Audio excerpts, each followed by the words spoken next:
The Conejo Recreation and Park District Board of Directors regular meeting of January 23rd, 2025. You'd please stand with me and join me in the flag salute. Ready? Begin. I pledge allegiance to the flag of the United States of America and to the republic for which it stands, one nation, under God, indivisible, with liberty and justice for all. Thank you. Okay, Madam Clerk, could we have a roll call, please? Director Nichols. Yes. Director Cussworth. Director Huffer. Yes. Director Buss. Here. Director Orozco. Yes. Thank you. And next item is special presentations. I see that we have none on our agenda. And the next one is items from the public, and I do have one speaker card. Mr. Kurt Hutner, can you please correct my pronunciation? If you want to join us over here at the podium, please. And we would ask that you would hold your comments to about 3 minutes, but if you got something more, let us know. But oh, yeah, please. Yeah, she can try. We'll see. Yeah. Generally, we don't load stuff on our computer without a heads up, but Oh, okay. you have a virus on there, right? You're not like infecting our computers.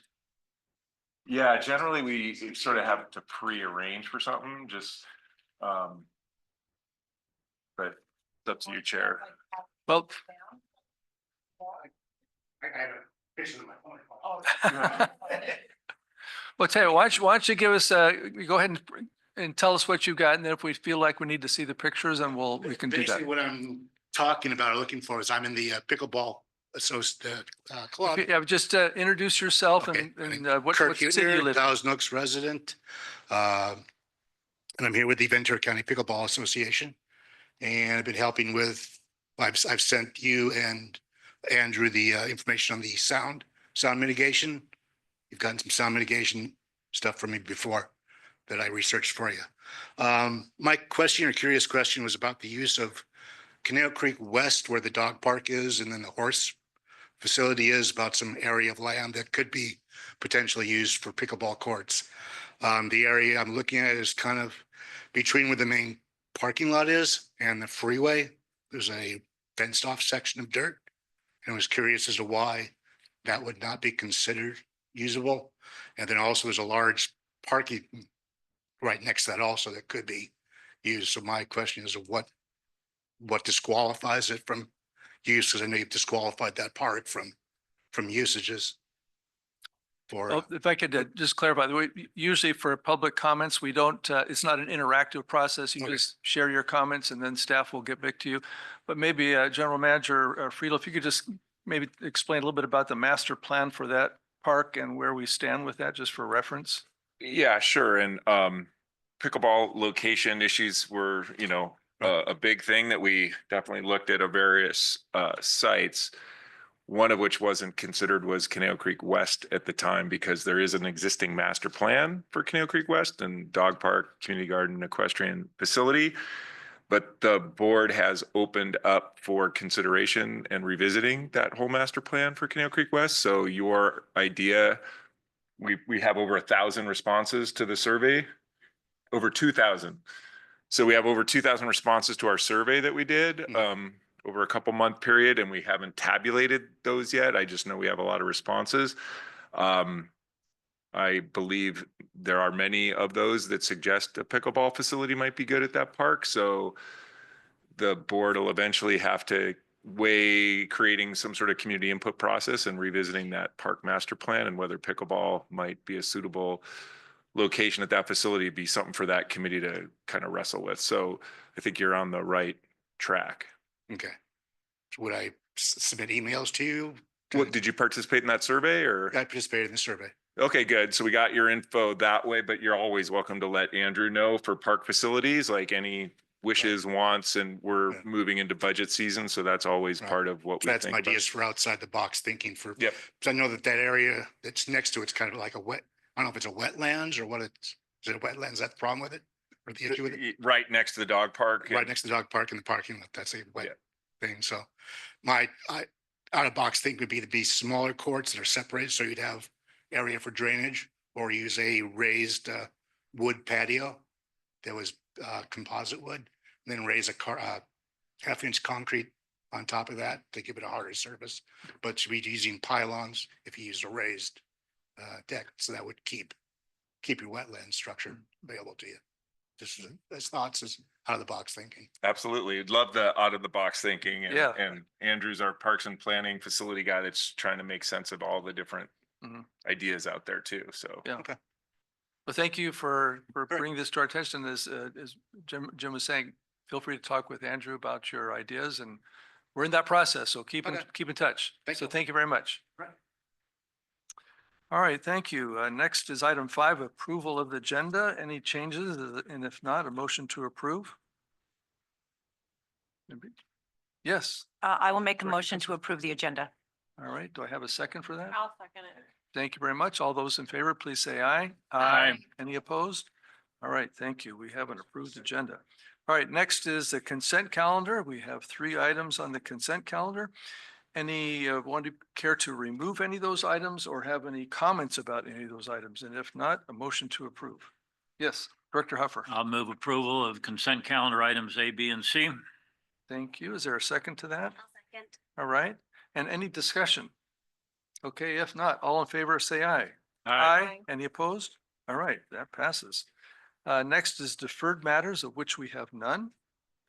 Number 8, items for discussion. We have none. That brings us to new items, number 9. And Madam Clerk, would you please introduce our first item? Our first item is 9A, annual update to Conejo Recreation and Park District's Water Conservation Plan.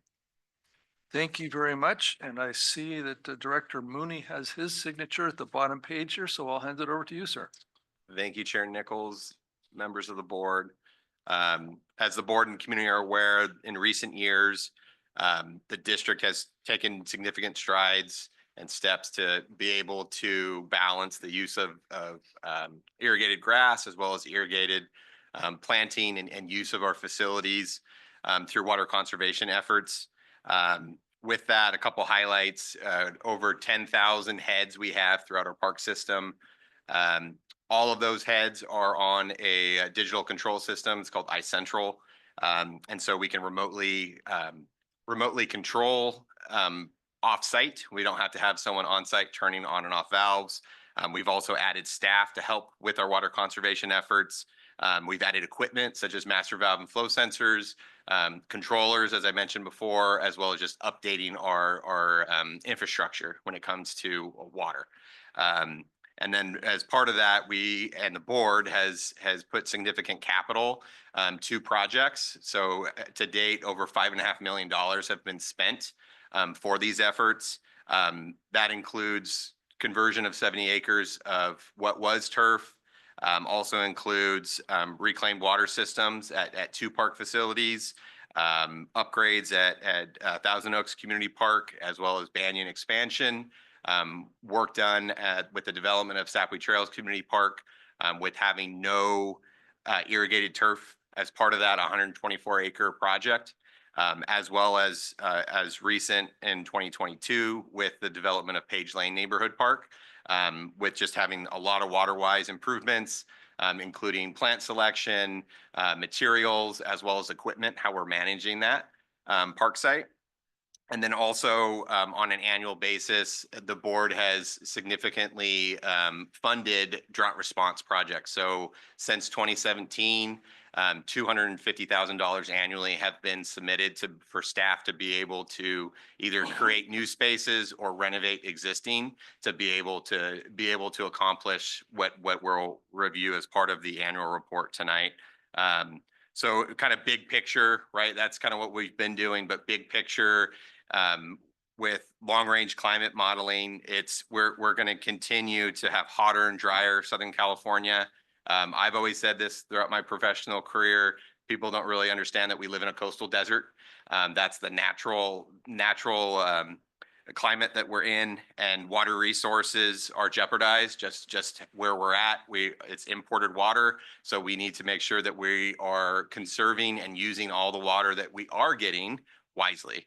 And so Annually, we take a look at the water conservation plan, but we utilizing the district strategic plan as well as looking at resources from the governor's office, the executive order back in 2016, which was making water conservation a way of life.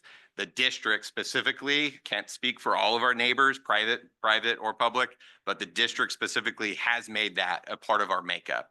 I've been with the district almost 10 years now, and from day one, I've been a part of the conservation efforts, transitioning to kind of the new norm, developing a 14-acre park with only less than 3 acres of natural grass. That's something that 10, 20, 30 years ago might have not happened in California. And I think it's the more conscious we are on our efforts, the more we can show how people can have successful parklands, but also just have successful landscapes, whether it's big or small, private or public. But so with that, we've set standards. And so our target is 503 units of water. I know you guys see my monthly report that goes out that Tom Hare started before my time, and I've continued that to be able to provide that to you as well as our city partners and water partners in the area. And the district continues to hit below their water target use of 503 units per acre. This past fiscal year, we're at 42.34% below the water target. So pretty successful there. And then also we've decreased in comparison to before we were making these drastic changes back in fiscal year 2007, 2008. We've reduced our water use by 52 or over 52%. So we're going to continue to make strides. I'll get into the report a little bit with some stats and data. But basically, the water conservation plan discusses multiple issues as it relates to water conservation. So that sets our current practice. It sets what are the district's objectives, as well as the challenges in accomplishing those objectives and goals, right? And then one big thing, we're doing this. Water is a resource. Right? It's a basic resource, right, for life. And in this case, we are using it to water our turf and plants. However, there are fiscal balances with that as well. So, and I'll get into that a little bit as we kind of walk through the report.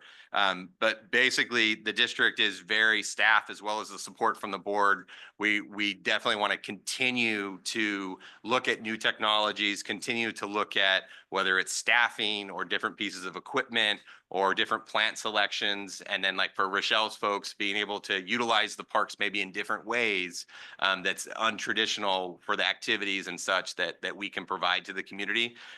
So staff wants to kind of continue that and excel in what we're doing there.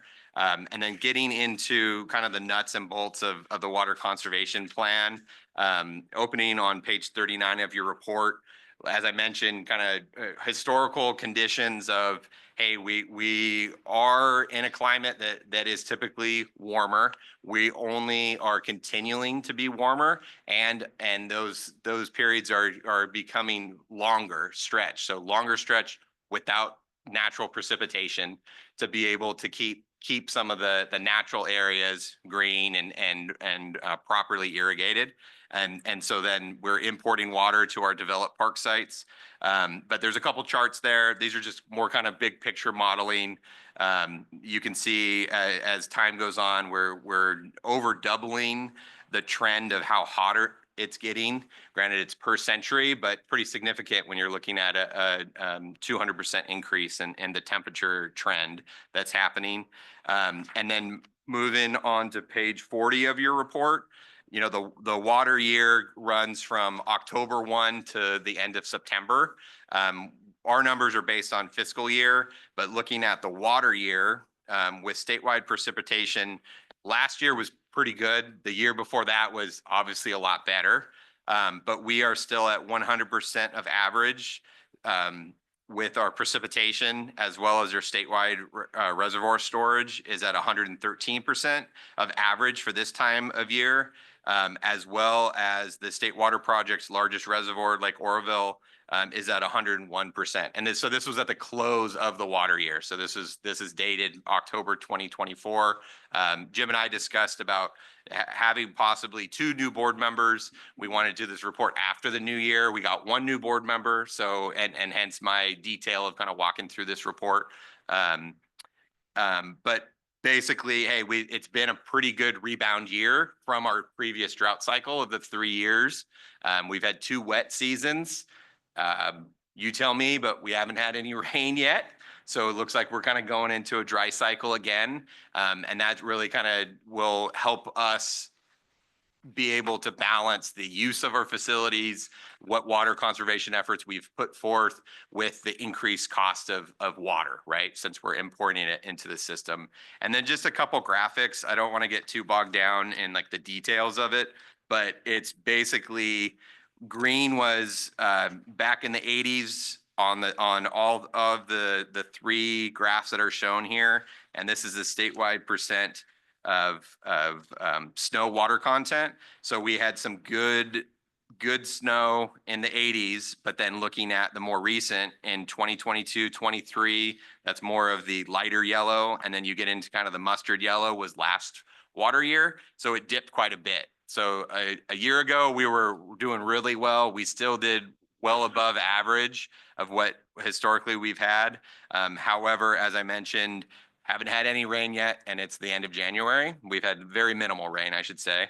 And then looking over on page 41, there are seasonal precipitation outlooks. So there's a diagram at the bottom of that page that really shows kind of what we're looking at. We would be in the white, so we're in equal chances of being above or below normal levels. But again, this was prepared back in October, and so where we're at, we're below normal average right now. We're supposed to get a little bit of rain this weekend, but again, it's kind of that balance of, hey, when we can get it and we can turn the water off on the facilities that we want to keep green and useful and irrigated, right? Especially with the natural turf areas. And again, I want to highlight, utilizing the state order of making water conservation a California way of life. I think we've established this as the new norm. This is how we are operating our facilities. We're doing our monthly checks, and then also the community's expectations of that. What does a park look like? Very fortunate to work on some really cool projects in my time with the district. Page Lane Park, very well received by the community that the district opened in 22. And so the community understands there are certain expectations with closures and things like that to protect our turf and our usable park areas. But again, it's that balance with it. So I definitely think the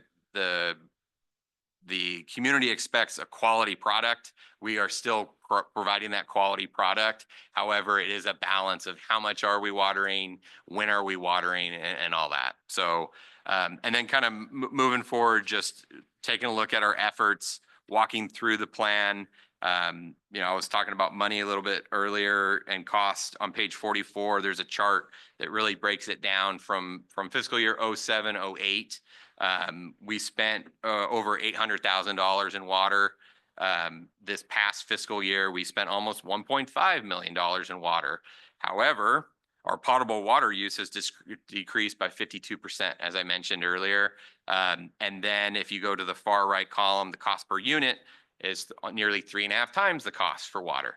So again, it's about conserving the water as a resource, because we do need to use it to drink and bathe and provide, healthy lifestyles for us in our homes. But the more conscious we are with it in our park system and our landscapes, Melissa appreciates that, hey, yeah, I still have to spend money on water, but if we didn't make the changes we did, we would be spending a lot more money on water. So really just kind of want to highlight that. And then also really taking a look at a couple, I'm kind of breezing through a little bit of these with the objectives and challenges, but Director Roscoe, if you would like to discuss this in more detail, more than happy to set that up. But it's more, we took a look at our practices, how can we make our practices better? What are our challenges to make our practices better? And so we're continually talking to our water partners, taking a look at what the state's doing, taking a look at what our city partner is doing with their facilities and such. But then going to page 50 of the report, it's really kind of, again, highlighting our stats, right? So we've in 23-24 fiscal year, we're 42% our water target, which is great. And then the district has decreased our water use 52% from back 07-08. But then just from a bigger picture highlighted at the bottom, and it was a trivia question at our holiday party, but we've saved almost or over 1.3 million units of water, which equates to 1 billion gallons of water since 07-08, so pretty significant, which equates to nearly $9 million. So we were able to use that $9 million for other things, and trying to be able to, fiscally balance what we're putting into the parks with the water, but then also trying to conserve it as a resource again. And then there are, as part of the report, we do have a couple exhibits that includes in Exhibit 1 on page 53, our native and drought tolerant plant list. This is by no means a complete list. We continually look at it with vendors availability, or I don't want to say new trends, but more available plants that might not have been available in past years. So we're continually to modify and upgrade that list, especially when we do our large installations like Sapway Trails and Page Lane Neighborhood Park. And then Exhibit 2 has a lot of data, and I know I share on a monthly basis the data. The most important one on here is on page 57 of your report. And it really just shows the trends, what we've done since fiscal year 07-08 all the way to the current. So pretty significant when you're looking at it in this type of graphic. Obviously, there are little valleys, and we come up that and peak out a little bit, but we're still well below our target. This year, just warning you, we're probably not going to do as good as last year and the year before. It's just with not having as much rain. Hopefully we'll have a little bit wetter February and March, but most likely we're not going to be sitting the way we were the past two fiscal years on this chart. However, I do feel that the mechanisms we put in place will continue to keep us below that water target. And then, it'll be a little warmer for a little bit, and then it'll drop back down.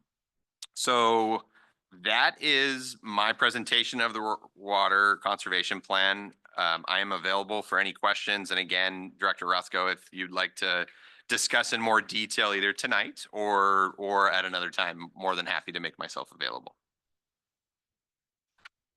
Okay, thank you very much for that detailed presentation. Always good to get a status report.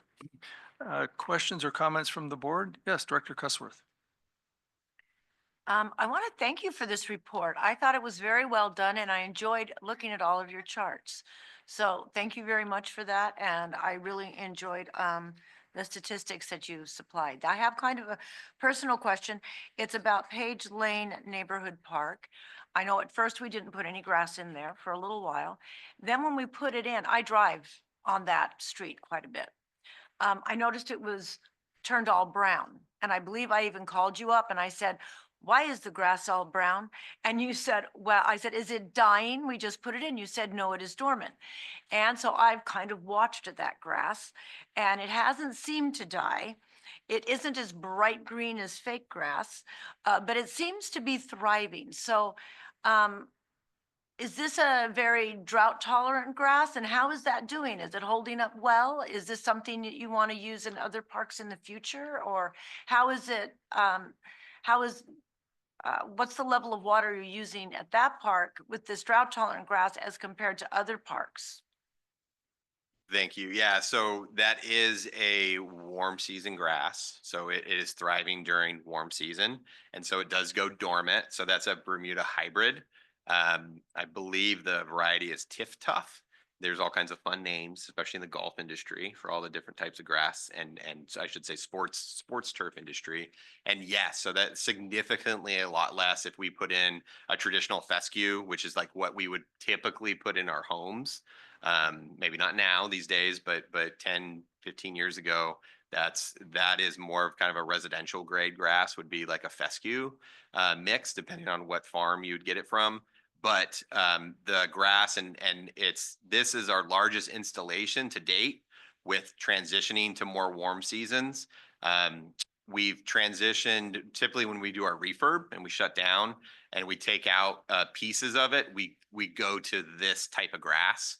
And so it's more playable with the turf sports, as well as it's more drought tolerant. So it will, as it heats up and spring comes, winter goes, spring comes through summer into early fall, that's going to be when it's doing its best. But that is a typical standard now in sports turf world. But then in a public park setting, it's more the balance of, hey, might be a bit brown during the cooler months, but since we don't have like a huge tilt in our temperature here versus other parts of California, it is colder now, but it's not as extreme. So we've been very successful implementing that variety in turf in our refurbs, as well as like a large installation like at Page.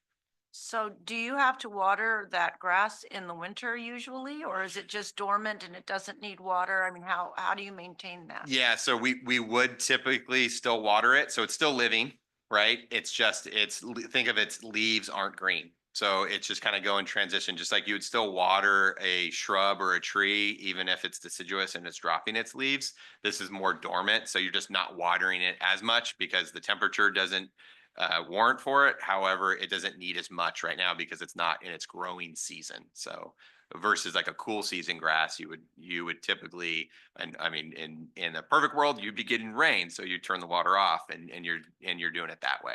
But yeah, you'd still be watering the grass in the wintertime. Thank you. Thank you. Yes, Ms. Orozco. Thank you. I just wanted to take a moment to say thank you so much for the report. It was very insightful to read, and I'm sure I'll have lots more questions as I absorb more information. So I look forward to future discussions about our water use. Yes, Director Huffer. Hey, Andrew, you did say that the monthly reports are getting sent to are the local water agencies and presumably the city. Would this report as well be going to those organizations? Correct. Yep. Okay, well, I do appreciate all those reports and the detailed report that you do annually like this is terrific. And being a financial person, looking at the numbers, it seems like it's a pretty decent return on investment if you spent about $5.5 million to save $9 million. That's not a bad return. So you and Tom have done a great job. Director Buss. I have a question. Do the local water agencies talk about that they're going to be raising the rates this high moving forward? It seems like Yeah, I mean, just like pretty strong growth in the rate amount, right? Yeah, but just like any business, infrastructure and cost. Yeah, Yeah. I mean, we've been seeing that through not just our water purveyors, but like throughout, right? But then also it was a factor of, hey, and I don't want to speak for them, but it's as a homeowner, when you're looking at from a conservation standpoint, if it costs a little bit more, then maybe people won't use as much, but that's more on like the personal side of managing it. On our side, I think it's the factor of just like us, they have infrastructure to maintain. And so part of those rate increases is upgrading the infrastructure and then also looking at alternate water conveyance too. So that's a handful of the agencies are looking at, whether it's reclaimed water like we have on the east side of town at 2 parks, or toilet to tap programs, things like that. So it's definitely kind of a balance of it, just like any other I say business, but any other service provider. Right? Okay, so it's not like, oh, they did a bunch of infrastructure and that's why the rates went up so quickly. It's going to be a continual, like we just need to project I think it's a balance. Yeah. at that growth rate. Okay, cool. Thank you. I do have a few questions for you. regarding the 503 units per acre, how many parks have we added since that number was set?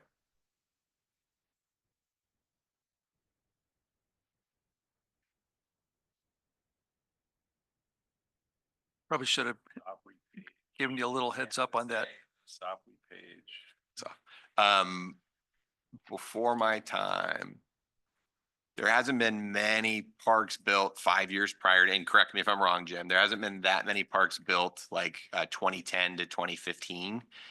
There was Banyan expansion, Northwood expansion, but the grass was already there. It was actually a reduction.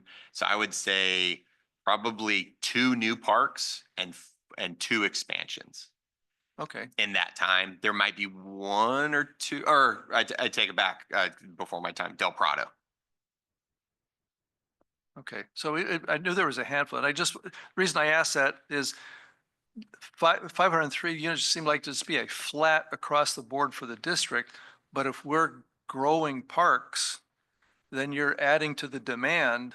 And I didn't know if there was also a per acre or per park or some other where you could say, yeah, we're over 503, but we're still maintaining our per park or per acre average. Yeah, so the 503 is units per acre. So it's Mhm. looking at it across the board. Okay, And so it was done that way before my time, but my understanding was it was done that way for that exact reason. So Okay. it's a balance of increase. So as you develop more, you're not looking at, hey, what is your overall? You're trying to get that average rate of developed park acreage. What is your water use for that? okay.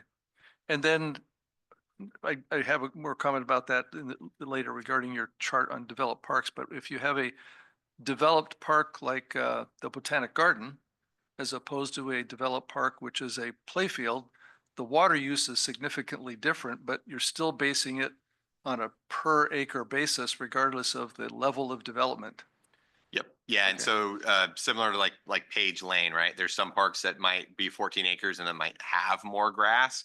We look at it from an overall, so that's taken in consideration when that was set.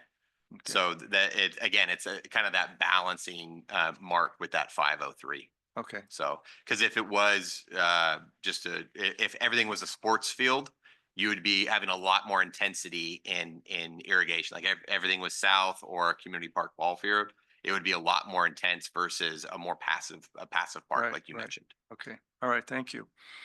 And then on page 41, the third paragraph, you mentioned that the district supports efforts of metropolitan. Is that the Callegas district or the Park District? So it's the third paragraph, second sentence says the district supports the efforts of metropolitan. Are you referring to? That would be CRPD. Yep. Oh, that'd be CRPD. Okay. Okay, thank you. So, if there's a support for the Delta Conveyance Project, has the board come out with a support for that project? That hasn't been any written letter of support, like legislative, from the board. However, it would be efforts to have more reliability within our water supply, to increase the water supply. Okay, And I actually, I will interject. I believe, I want to say 4 or 5 years ago, there's been iterations of the Delta Conveyance Project, the twin tunnels, the single big pipe. I don't even know what exactly they're calling it now or what it looks like, but I believe we actually have weighed in on an iteration of 4 years ago. A lot of times it's in response to Callegas or the city in Kylam and all Yeah, the water retailers telling us, hey, can you guys help us out, write a letter, support this thing? There was something 5 years ago, I think it was, that we did have a letter that went. Yeah, Metropolitan, yeah. so. And then the most recent,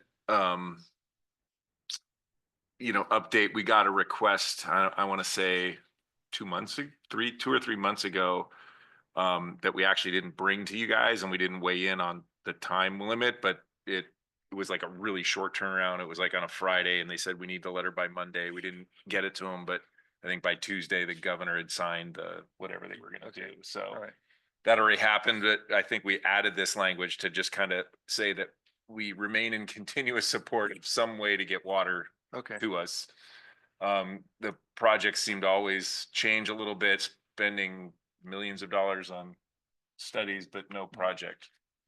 I mean, like we've been talking about the peripheral canal since the 80s. No, yeah, and I think that came up after our last fire go around too, so Yeah. we'll see what happens there. Okay, thank you. All right, got that one. Answered my question regarding turf, so thank you for that. On page 44 of our report, referring, it says paragraph starts with 8.6, evaluating enhanced recycling and energy conservation. I think that's maybe mentioned here elsewhere. But I think as we reviewed this last time, the effort to recycle or repurpose water was kind of in a period of flux where it's just like, that's a good idea, but probably not going to happen. I was wondering, has that changed? Do you have any updates on where that stands? No, I haven't had any updates on that locally. I know the city in Las Virgenes is working on their, and I'm totally blanking on the program. Pure Yeah, Water Thank you, Project. Pure Water Project. But within our current service providers, there isn't any updates on it as far as what can be offered to our park facilities. If you remember, like our recycled water is on the east side of town, actually comes from Las Virgenes, and we've talked with them over the years. North Ranch Playfield was the last park that was in play, but because of the cost of infrastructure to move it, and they were changing their resources for other technologies, and so the factor of we're kind of just waiting for the water folks to be able to do it. But Yeah, and I think I'll add a little more specifically on the Pure Water Project. So that's a project that Las Virgenes is working on. So they're the ones with reclaimed water in our area, and through their partnership with Triinfo. So that Pure Water Project that they're working toward is actually going to take the wastewater effluent, clean it up to a standard that actually can be put back into the Las Virgenes reservoir and then blended and actually be potable water and be used for potable, drinking water. And what I've heard, just kind of chit chatting with engineers over there about things is that they believe that project will be successful enough and demand virtually all of the reclaimed water they can make, so that they aren't going to be extending any more reclaimed water to be used on landscaping, because now it's going to be too valuable because it can be used as drinking water. So they didn't say they would cut us off on the reclaimed, but that they don't expect to be able to extend any more reclaimed service, at least through that side. And then, on our Hill Canyon side, the Thousand Oaks wastewater system, our water gets reused. It's just reused downstream. So they use gravity rather than pump it back up here. The farmers down in the Oxnard Plain get to use it, but they have to pay for it. So it's kind of but yeah, reclaim's probably not our answer. Okay, that's what I thought. Yeah. Director Cuthbert, you had a question? I was going to say, correct me if I'm wrong, and I was basically going to say exactly what Mr. Friedel said, that our downstream water goes to irrigate plants, and it would be too expensive to be pumping it up into our parks, but we do get money for it. So thank you, Mr. Friedel. Yeah, thank you for that explanation. Okay, what else have I got here? On page 47, bottom of the page under objectives, it references researching turf alternatives such as synthetic turf. And I don't know that we've talked about that, and you mentioned it's not a preference, but I just was wondering, have you heard from, what is it, the Little League? And I guess maybe the cricket club is just getting started. As far as the performance of the turf, I mean, do they like it? Is it, gosh, I wish we had grass, or what is the response to that? yeah, so I haven't had any specific conversations with Little League, but I know that it's in good working order. Visually seeing it, it looks good still. It's working well for them, and I haven't heard any like complaints or issues with it. And then with cricket, I did have a meeting with them just before the holidays, if I remember correctly, and everything's going well. and they're enjoying the use of it. So playability is key for theirs, just because it's very concentrated. And so they've been happy with that improvement.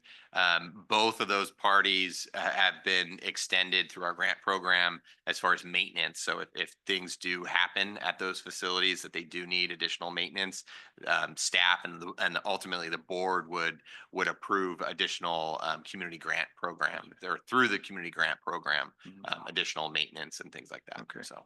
All right, very good. Thank you. Yeah, I'm sure with the cricket, especially where they're back and forth all the time, it could get worn out in a hurry. Okay, answered that one. On page 48, towards the bottom under challenges, the fourth bullet point talks about costs and economic feasibility of utilizing groundwater for district parks. If I remember right, the last time this came up, we were talking about that, and there was reference to the city exploring options, particularly around the golf course with wells. And I didn't know if that's been pursued or if there is opportunities in the near future for the park to be able to, or the park district to be able to access groundwater. Yeah, currently we do not have any plans or research. I know the city was looking into that a while back, but I have not been made aware of any development on taking a look at the groundwater. Okay, So. all right, thank you. Okay, I'm paid. I- Sorry, go ahead. Yeah, forgive, just for a broader information education, because I don't know how much into the weeds you are on water and stuff, but the reason groundwater doesn't work for us is if you think about where groundwater sits, it's usually like in a river valley plain, you know, alluvial soils, really spongy soils. We're up on, you know, a volcanic sort of edge of a volcano, so we have volcanic soils.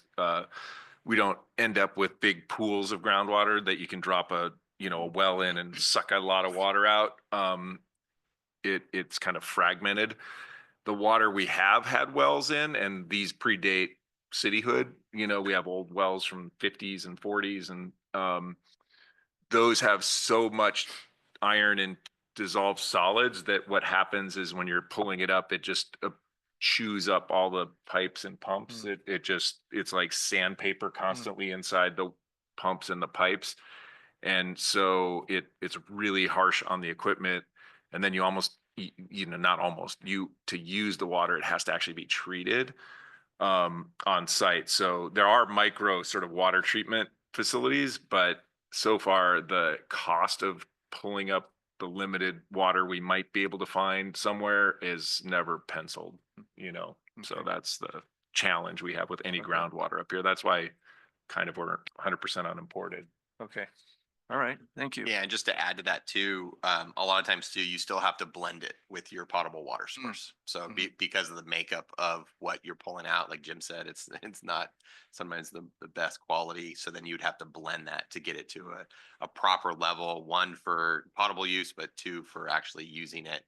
So it's good for the plants, and it's not having negative effects on what you're giving the plant to drink.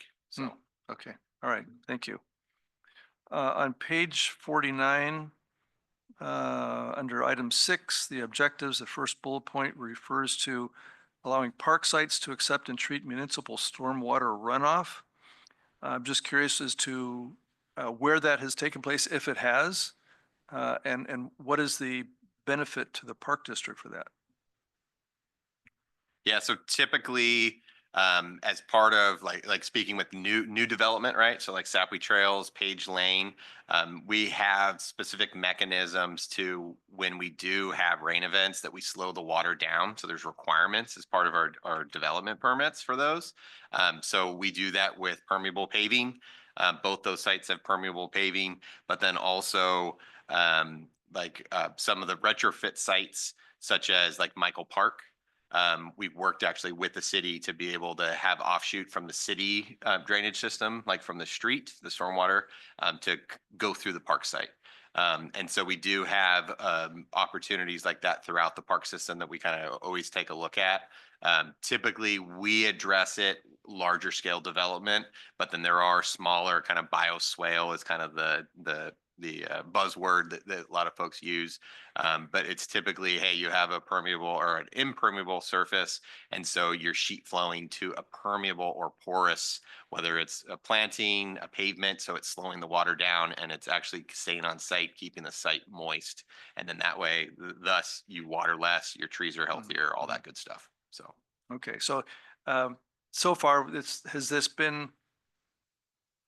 has anything, I can't think of any major development that we've had that would have impacted a park where this has been part of the proposal? Have we had something like that where a neighboring property was developed and the water was directed to a park site? Michael Park's the best retrofit example. Like I mentioned, when we've developed, right, we have to account for that. Right. But as far as like taking a neighbor's water, Mhm. top of my head, no. We have worked like Page Lane in the early development of Page Lane. We worked closely with the county and the city to look at opportunities for the drainage way. It just didn't pencil out just because it would turn the park kind of into a mine because of the capacity, right? It would basically dig out the park that you can see from the street. So yeah, I would say yes, we've been able to address those when there's opportunities available to us. Okay. So. All right, very good, thank you.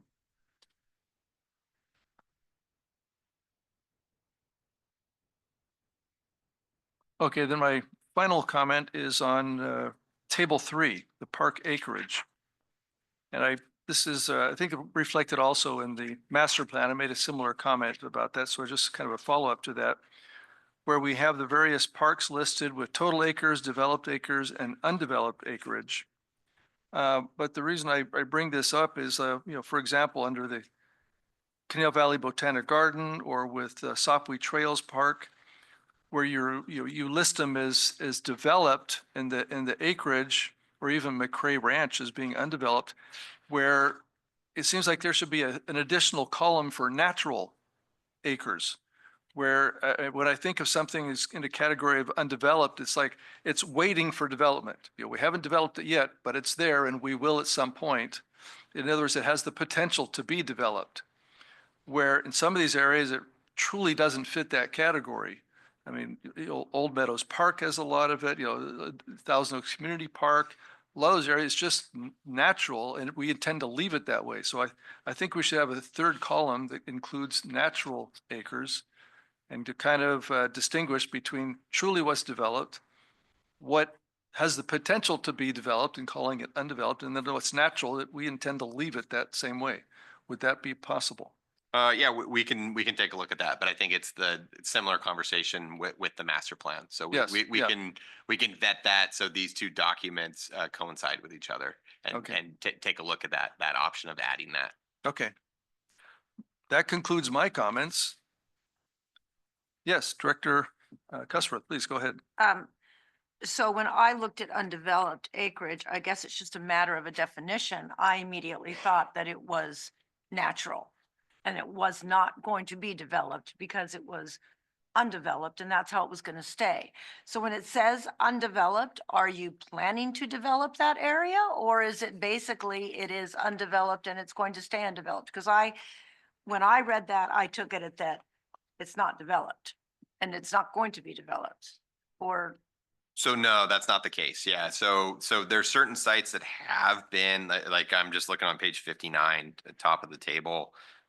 When you look at Del Norte, right? So Del Norte is listed as total acres 3.7, 0 acres are developed, and there's 3.7 acres that are undeveloped. So that is an undeveloped park site that we could develop. We don't currently have any plans to develop it, but we could develop it. And so if we would have to like Director Nichols said, or Chair Nichols said, we would have to create maybe another division if that's the direction that we would want to go. But I would imagine the master plan as well as this would want to coincide with that. So well, would the projected development mean that that's what, if it says none, does that mean no, we're not going to develop it? And then the projected development, we're like on Lynn Oaks Park, you've got a projected development of 4.8 acres. So that's meaning like, yeah, we may do something there. But like on Estella, you have, well, you don't have any undeveloped there. But so let's just say at Morrow Circle, it says your undeveloped is for, and you do not have any projected development, therefore it will stay undeveloped. So the projection is based on our 10-year CIP. So if you look at like Lynn Oaks Park, it's 8.8 total acres. There's 4 acres developed. There's 4.8 undeveloped. Projected development's 4.8 because we do part of our 10-year CIP that we've taken to the board in past years. We have a projected year of actually doing some development there. And so we list that on there, similar to kind of Conejo Creek Northwest. If you look down in bold, Conejo Creek Northwest Conejo Creek West with Northwest has a note there of, hey, we would look at projected development based on our 10-year CIP. So, but it's definitely something we can further take a look at. Okay. I would like for that to coincide with the master plan for part of that discussion. So it would be in line with both of these board approved documents. So basically, the projected development, if it says none, it just means there's no projected development for the next 10 years. But there might be, correct. Yeah, there might be. development Yep. after 10 years. Correct. Okay. Yeah, just it hasn't been accounted for in our documentation with our capital improvement plan, correct? Thank you. Any other questions or comments? Okay, if not, this is a recommendation to review and approve. Are there anybody care to make a motion to that effect? Yes, Director Cussworth? I'll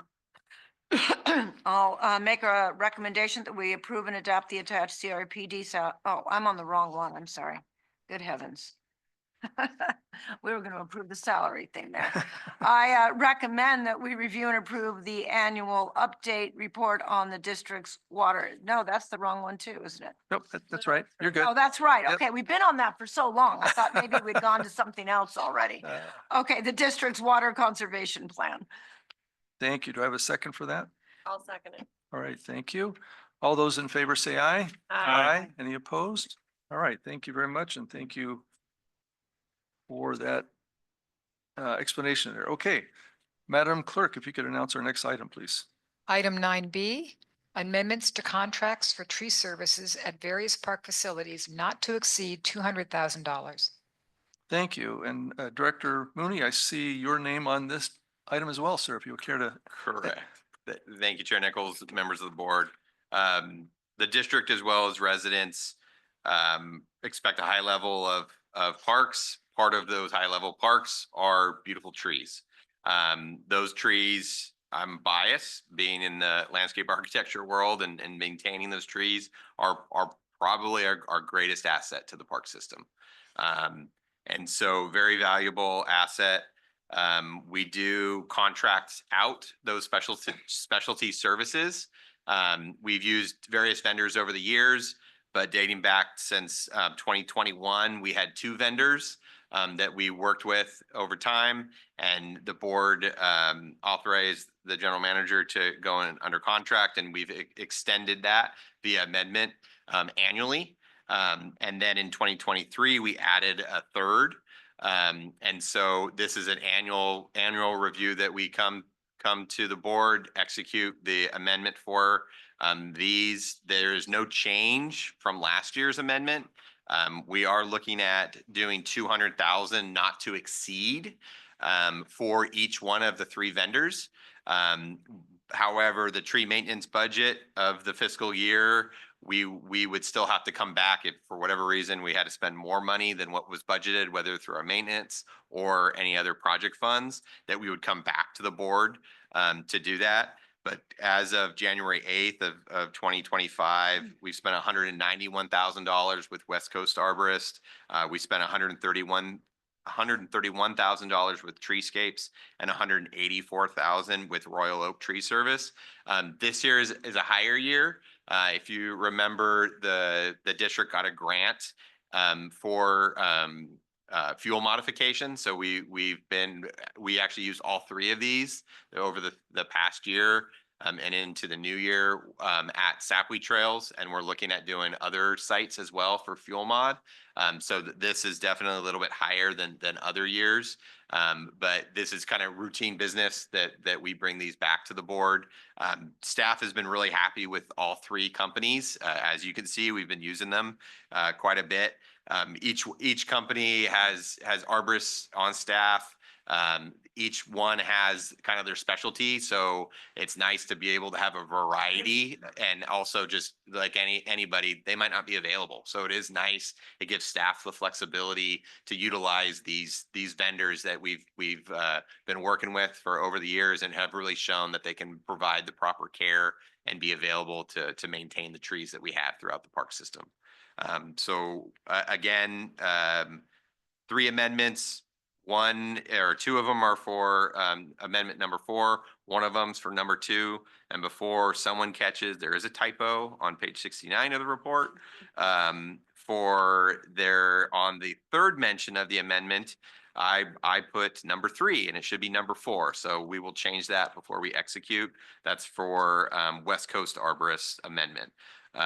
But all the others should be squared away. I am available for questions.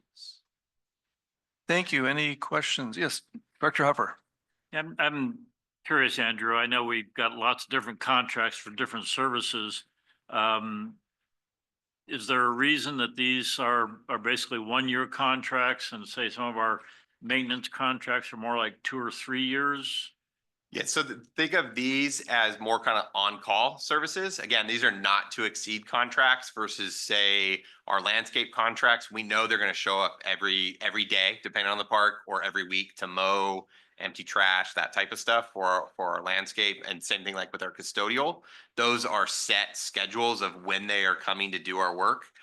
These are, again, a not to exceed on an as needed basis on, we've been pretty fortunate, not any major with the win, any major losses. But then it's that whole on-call status. So it's really, instead of not being able to take care of it, if it does, for whatever reason, exceed the general manager's authority, then that's why we have the contract set up this way. So we can routinely just take care of the work with these 3 vendors. Okay, yeah, I know some of the stuff is pretty expensive. I was sort of taken aback by in the payment register, it was something like $42,000 to remove some palm trees, and that's Yeah, pretty expensive. And that was part of the grant. Yeah, a lot of the work was done at Sapwe Trails. Yeah. Okay, thank you. Thank you. Additional questions? Okay, if not, we have recommendation for authorization for these contracts. Anybody care to make that motion? Do I have to say all 3? Just say 1, 2, 3. Yeah, that's what I was thinking. I'm like, can I combine them? Yes. I will make the recommendation to authorize the general manager to execute the amendment 4 to contract with West Coast Arborists, Treescapes, and amendment 2 to Royal Oak Tree Services not to, in the amount not to exceed 200,000 annually for potential tree maintenance services at parks throughout the district. Thank you. Do I have a second for that? I'll second. Thank you. Is that clear to staff for the recommendation? Okay, thank you. All those in favor say aye. Aye. Any opposed? All right, thank you. All right, item C, Madam Clerk, if you could read that for us. This is confirmation of board appointments and assignments. No, I'll take care of it. Yeah. Okay. I did have a couple of things I wanted to make a couple recommendations for the board's consideration. I would like to, on the recognition program, have Ashley Orozco take my place on that recognition program committee. And then wanted to confirm with Director Buss the question on the, just want to make sure that you had full opportunity to either stay where you were, or if you wanted to step aside. I just wanted to give you that last chance because I know you Oh, I said that. run around town quite a bit. Yeah, he had asked if there was anything, and I said that if anybody was interested in the arts, education, and history one, or the park facility naming committee. if And anyone was interested. Yeah, and. Otherwise, I'm fine to stay on. 'em. Okay, and Director Roscoe, I just wanted to mention that to you because I was trying to balance the assignments here and you were a little bit shy, so I wanted to give you first opportunity if you wanted to take either one of those committees from Director Buss, that would be up to you if you'd like to do that. Sorry, you said it was which one again? It was the Art Education and History Committee or the Park Facility Naming Committee. Sure, I would be happy to take on the park facility naming committee. Done.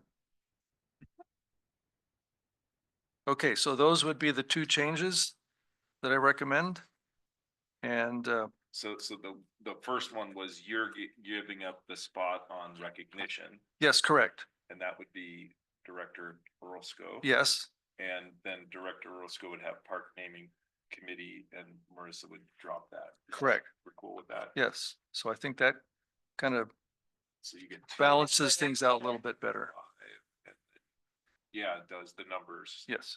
Okay. Yeah. Okay. So with that, I just open up to the board for any questions or comments on that. And if not, a motion to accept those changes and make that motion.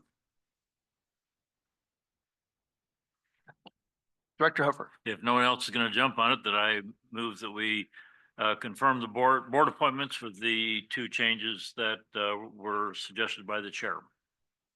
And do we have a second for that? All right, we have a motion, and a second. All those in favor say aye. Any opposed? Okay, thank you very much. All right, that brings us to item number 10, reports and announcements. We have A, B, C, D, and E all in our packets. Does anybody have any questions or comments to staff on any of those reports?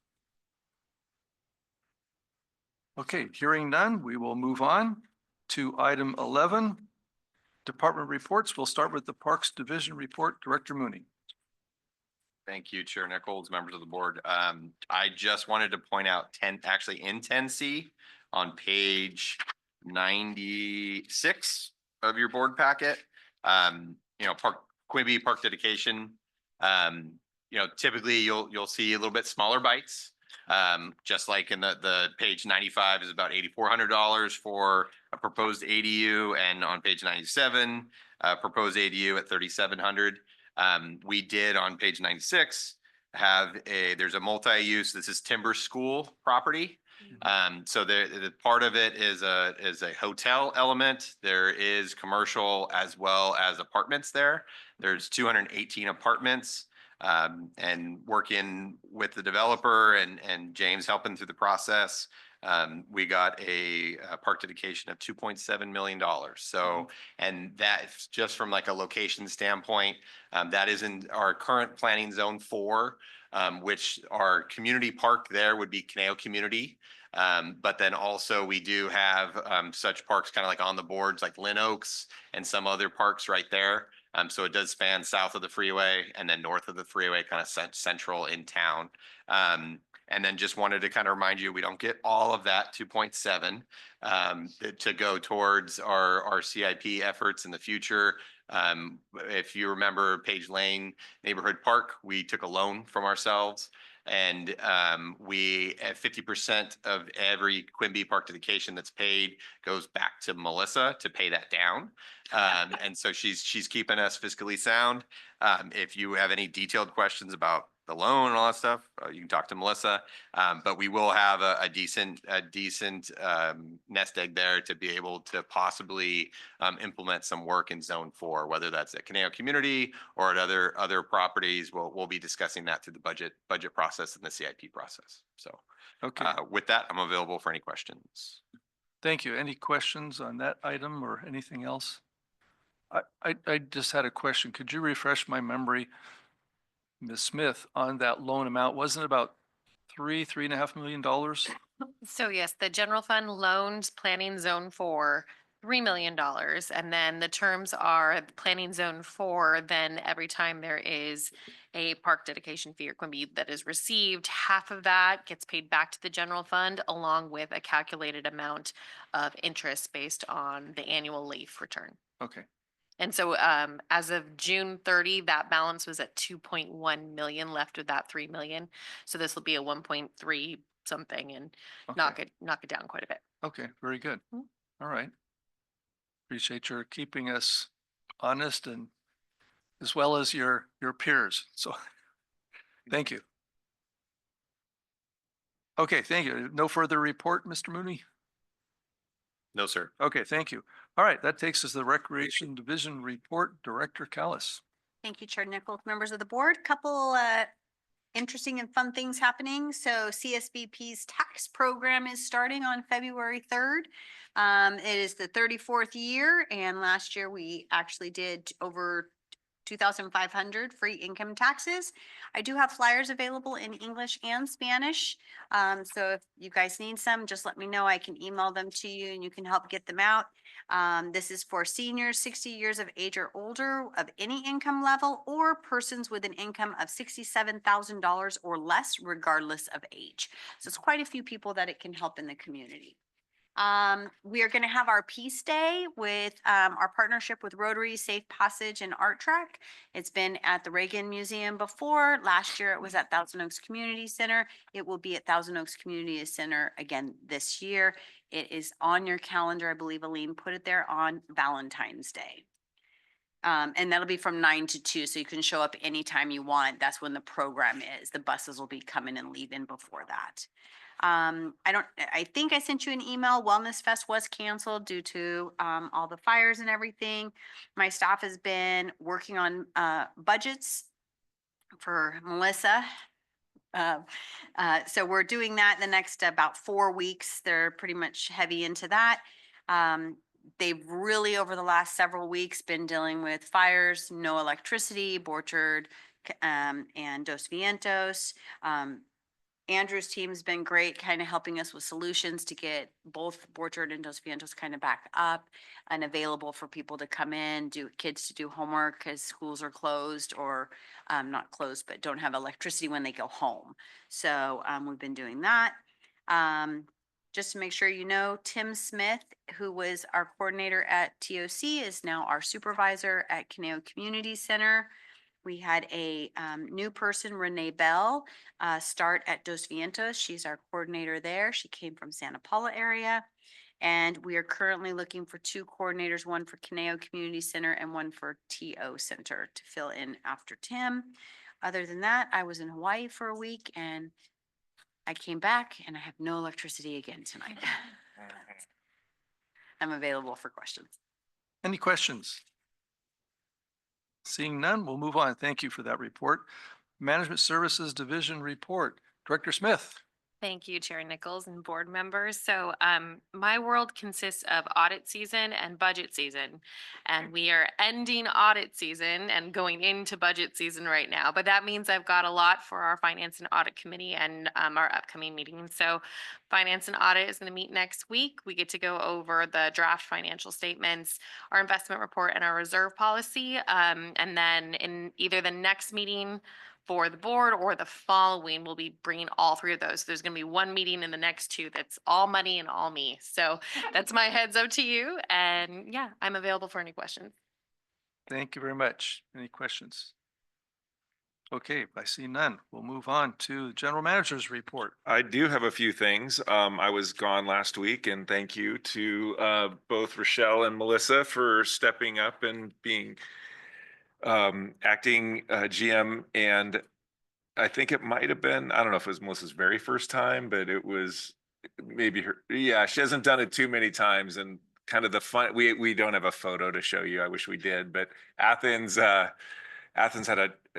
a waste truck catch on fire, and they had to dump a load of flaming trash into one of our parking lots in order to have the fire department put it out. So that was something she got to deal with as acting GM. Sorry about that. Anyway, so thank you all for everything, keeping everything going. So one of the things we do every 18 months with Capri, our insurance provider, is do a risk management and safety audit. And they came and they did that early in January. And we spent the day with Kirk, if you guys know Kirk. He's the person that does that, and visited.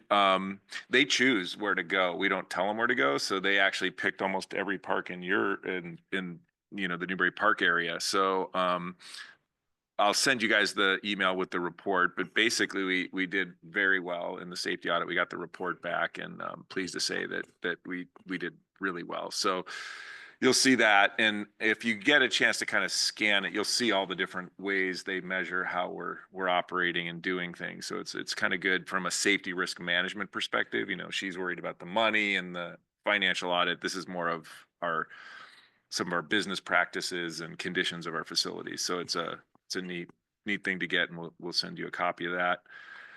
On Monday at 9, associated with Capri, the investment arm of the insurance company, Rio Recreation Insurance Organization. I'm on the board of that. We have a meeting at 9 on Monday, and so we'll be talking about how we are doing.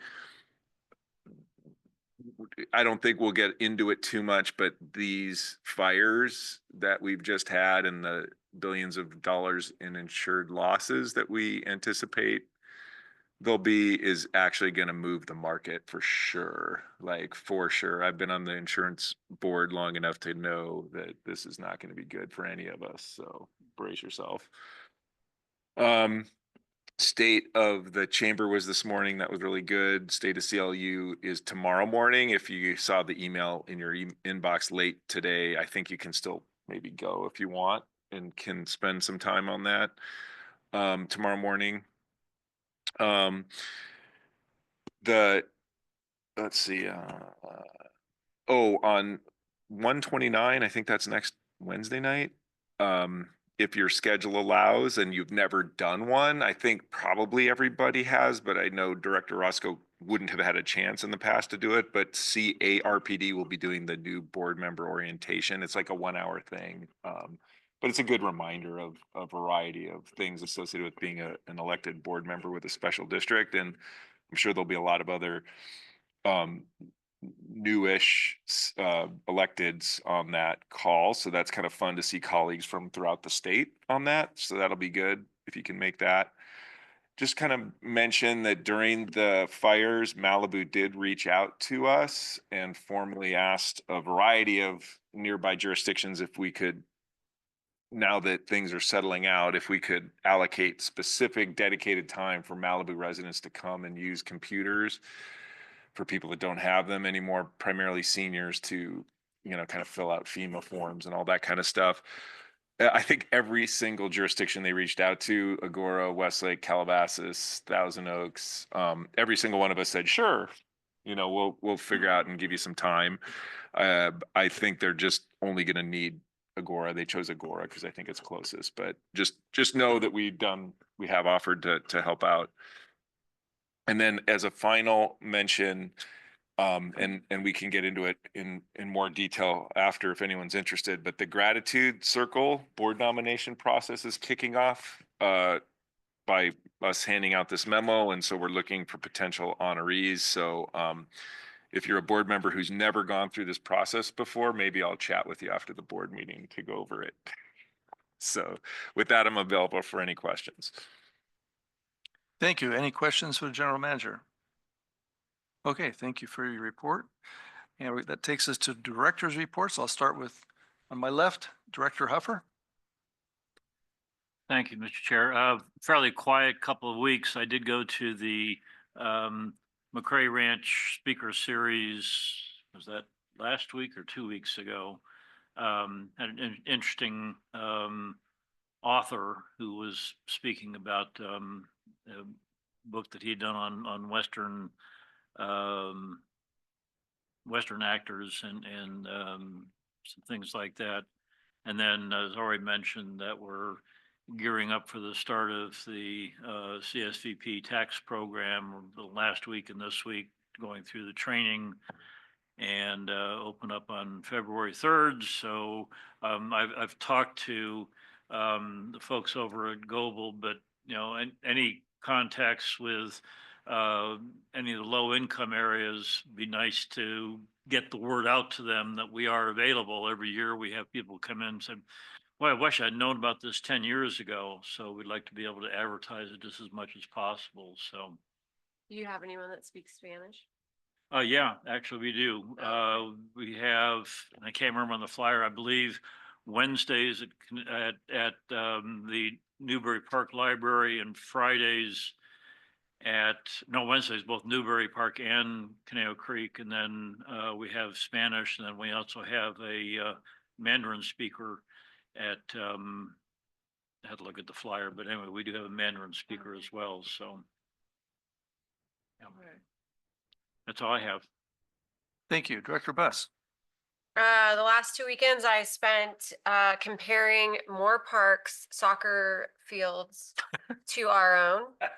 I also took advantage of their running track. They have it's a little over a mile. It's kind of confusing. I'm not quite sure why they made it that distance for their little track. I did see Chuck there. He was enjoying a day of refereeing. I do think our fields are better, I'm gonna say. They do have a lot of nice trees though, the way theirs is set up. It's a little longer, not as many fields though. Nowhere near as big as ours. And much better parking at our place. Yeah, the parking is interesting. Yeah, that and getting out of there the first Saturday took 30 minutes from the way I was parked. So I made sure to park on the other side so I would be going directly out. Yeah, that was crazy. I was like, what is going on? Then I went over and I checked out Wildflower Park for the TOGSA parents meeting. So I got to see, so that's what I'm doing now. I'm just visiting park sites due to youth sports. It looked great, doing a good job over there. The kids had fun on the playground while we were chit chatting. So that's really all I got done. Thank you.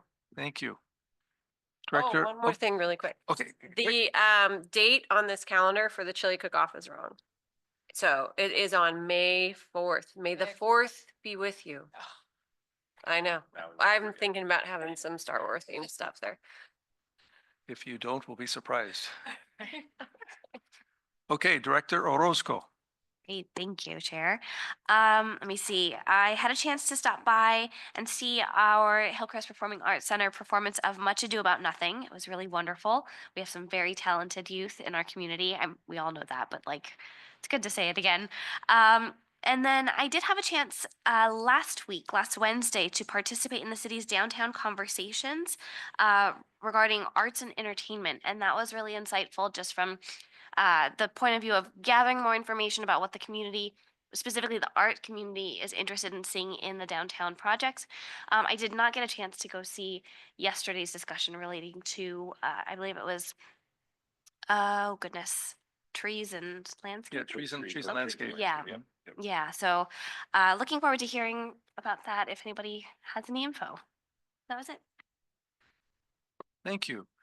Director Cuthbert. So, I wanted to bring out before I forget, because it's a little strange, that on here, we have the Buckles and Bows Square Dance Club 50th Anniversary Dance, which normally we would not have on our calendar. But the reason it's there is I wanted to invite everybody. Buckles and Bows is one of the 3 top square dancing clubs in California. And one of the big reasons for its success is that they use our buildings. They do pay for it, but they do use our buildings, and they have used our buildings for 50 years. And so they are very excited about this. When I first came here, I went to a square dancing thing, and I've told a lot of you this. It was like 30 years ago, and some friends invited us, and I went and said, oh, these people are so old. I mean, I don't really know that I want to square dance. And then 10 years ago, when I went again, I thought, oh, no, they're not old at all. It's amazing. But at that time, there were about 5 square dancing clubs in Thousand Oaks, 4 or 5, and Buckles and Bows is the only one that survived. And so it is a premier square dancing club. So if you wanted to just come, they will, it can be a, board activity, and they will announce you, and they would be very appreciative. They would want to say thank you very much, that they appreciate using our building. So I did put that in there. I went also to the state of the chamber today. I'm kind of trying to be active in the tourism board that they have to promote our museums. And when I walked in here, and I was also talking to an individual for a long time about the buildings. I wasn't able, I had other obligations the last 2 Wednesdays. I'm hoping I'll get to the next Wednesday. And one thing I thought about when I walked in the building, which you mentioned also that people are concerned about, is we have an art gallery here. And so if there does come to be the time that we can't be in this space, I really want to see if they're going to put some sort of an art gallery in the new building. And since I am the principal person board member who is interested in art education and history based on Director Orozco's choice, that will be something that I am going to definitely promote, that if we are losing an art gallery here, we need to have an art gallery at the new building. So I went to a speaker at the Goebel Center. It was Mike Malone talking about national parks. It was very interesting. And since there may be people here interested in speaker series, the Stagecoach and Museum has a speaker series, and Mike Malone will be there in February, and he will be talking about movies filmed in Western national parks, which is always very popular. He's a very good speaker. And so I wanted to point that out. And I guess that's it for my report. Okay, well, thank you very much. Thank you for the information as well. I did not have that many activities. It was a nice respite from December.